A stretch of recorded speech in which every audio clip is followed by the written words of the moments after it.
Back here on HQ, and the New York Jets, they are officially done with Aaron Rodgers, which is not that shocking if you watched him play football there over the last, I want to say 2 seasons, but really just one with the future Hall of Famer. New head coach Aaron Glenn, he was asked about this a lot in his intro press conference. He didn't want to talk about it, but fast forward to today, and he is deciding to go in a different direction under center moving forward.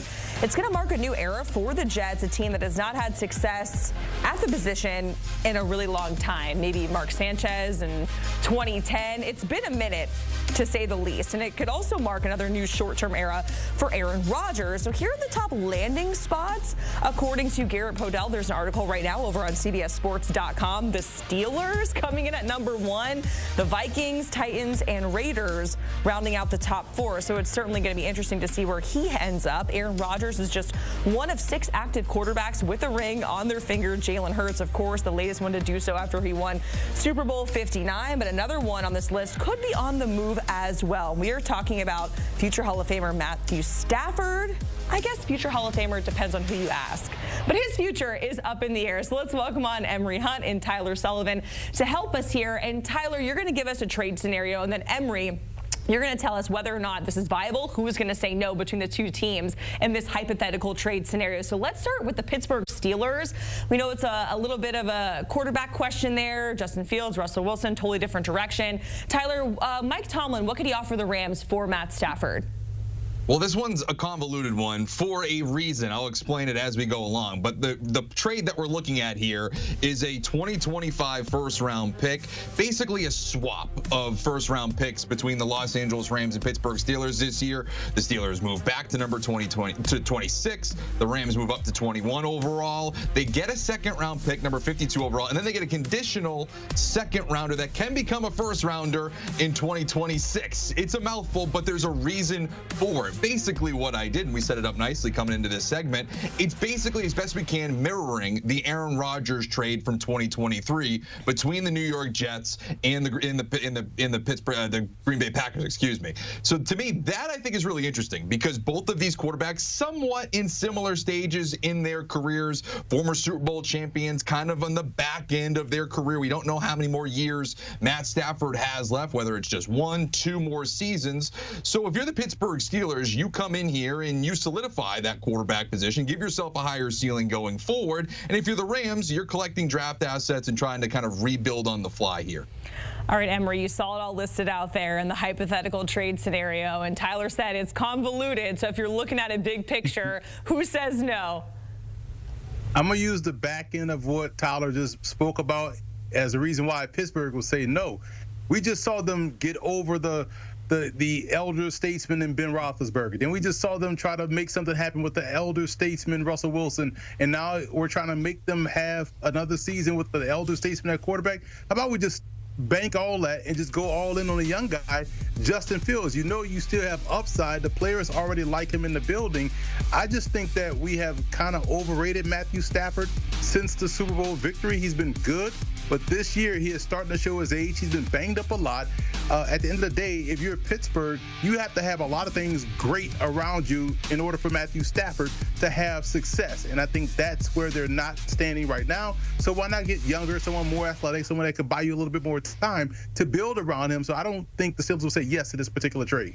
Yeah, we've already seen some players coming out, talking about Aaron Rodgers staying in a nursing home and saying some crazy things in terms of him joining the Steelers. So we'll see what happens there. But also, we're going to talk about a scenario here, Tyler, where Stafford's former NFC North rival lands him. So how would the Vikings be able to pull this off potentially? Yeah, and this one's much more straightforward. We don't have to give ourselves a popsicle headache with, conditionals and things like that. It's just their first-round pick going to the Los Angeles Rams for Matthew Stafford. This trade would just completely revolve around two things. How they feel about Sam Darnold. Do they want to be attached to him going forward, whether that's in the form of a franchise tag or an extension? How do they feel about J.J. McCarthy? Is he ready to ascend to QB1? If the answer is no to both of those things, then I think think Matthew Stafford really becomes in play, because this team, as we've seen this year, they rack up 14 wins, rivaling for the #1 seed in the NFC. They're ready to win right now, and bringing in Matthew Stafford would give them a much higher ceiling than they had, I believe, with Sam Darnold. And there's already a working relationship here. You have Kevin O'Connell, who's the former offensive coordinator of the Rams during Stafford's first season when they won that Super Bowl, so they could get off pretty much running right out of the gate. And if you're the Rams, you get a first-round pick, and also, you never know, Sam Darnold becomes available all of a sudden if Matthew Stafford ends up in Minnesota, so maybe you can sign him. All right, Emory, this one's a little bit more straightforward. As Tyler said, who says no in this hypothetical trade scenario? You know, I actually like this one because this is the Rams approach, where they used to give up these first-round picks for known assets. And if you're picking this low, you almost essentially can give away this first-round pick. So you're getting a guy that kind of fits your scheme, and you have everything in place like he talked about. So for me, it makes sense for both sides, because if you're the Rams, not only do you get a first-round pick, you get ammo to move up to get a guy if you want one in this draft class.